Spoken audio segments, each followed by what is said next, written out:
ഈ കാരണം കുട്ടികളെല്ലാം ഹോസ്റ്റലിൽ ഇരിക്കുക. വൈകുന്നേരം ഇവിടെ ബുദ്ധിമുട്ടാവുമെന്ന് പറഞ്ഞുകൊണ്ട് എല്ലാവരും അവിടെ ഇരിക്കുകയാണ്. പിന്നെ എന്തിനാ ഇങ്ങനെ ചെയ്യുന്നത്?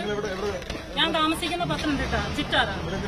ഇവിടെ വന്ന് മോളെ കാണാൻ വേണ്ടിയിട്ട് വന്നത്. അവിടെ അതെ, മോളിവിടെ പഠിക്കുന്നത് ഇവിടെ ഗവൺമെന്റ് ഹോസ്റ്റലാണ്. കണ്ടു, മോളെ കണ്ടു. ഞാനവിടെ കുറെ പ്രാവശ്യം പറഞ്ഞപ്പോ അവരിടം തന്നു. അങ്ങനെ പിന്നെ ഞാൻ അതിലേ വന്ന് കണ്ടായിരുന്നു. അത് കുഴപ്പമില്ല, മോളെ കണ്ടു. അപ്പൊ ഞാൻ പറഞ്ഞു, സാർ ഞാൻ തിരിച്ചിതിലേ വരും എന്ന് ഞാൻ പറഞ്ഞിട്ടുണ്ടായിരുന്നു. അപ്പൊ തിരിച്ചിതേ വരുമെന്ന് പറഞ്ഞപ്പോഴത്തേക്ക് അവർ പറയുന്നു അത് പറ്റില്ല എന്ന് പറഞ്ഞു. അപ്പൊ ഞാൻ പറഞ്ഞു എനിക്ക് മോളെ കണ്ടു, മോളെ കൊണ്ടാക്കിയിട്ടേ പറ്റൂ. കുട്ടികളെല്ലാം ക്ലാസ്സിന് പോകാതെ ഇപ്പൊ ഇരിക്കുകയാണ്. സാറിനിക്ക് കുട്ടികളെല്ലാം ക്ലാസ്സിന് പോകാതെ അവിടെ ഇരിക്കുകയാണ് ഹോസ്റ്റലില്. ഇവിടെ സെന്റ് ജോസഫ് കോൺവെന്റ് ഹോസ്റ്റലിൽ. എന്റെ പേര് നിഷ. നമ്മള് വീട് തിരുവനന്തപുരം, താമസം ഇപ്പം പത്തനംതിട്ടയാണ്. ഞാൻ അവിടെ നിന്ന് വരുന്നതാണ്.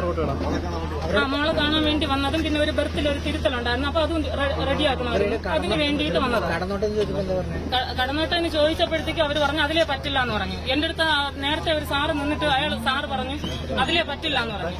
കാരണം അവിടെ പോയി, ഞാൻ അവിടെ പോയപ്പോഴത്തേക്കും പറഞ്ഞു ചേച്ചി ഇതിലേ പോയിട്ട് ഈ ഗേറ്റ് കയറിയിട്ട് പുറകിൽ കൂടെ പോകാൻ പറഞ്ഞു. അങ്ങനെ ഞാൻ വന്നപ്പോഴത്തേക്കും ആ ചൂടായ ആ സാറ് എനിക്ക് പേരറിയില്ല, ഇപ്പൊ അവിടെ നിന്ന് പറഞ്ഞതാണ്.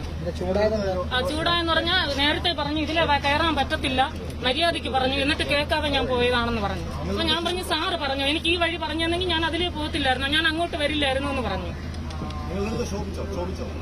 ഇത്തിരി ചൂടായി ആ സാറ്. പേരറിയില്ല, എനിക്ക് കണ്ടതറിയില്ല. മോളെ പോയി കണ്ടു ഞാൻ ഈ തിരിച്ച് വീട്ടിലേക്ക് പോകാൻ.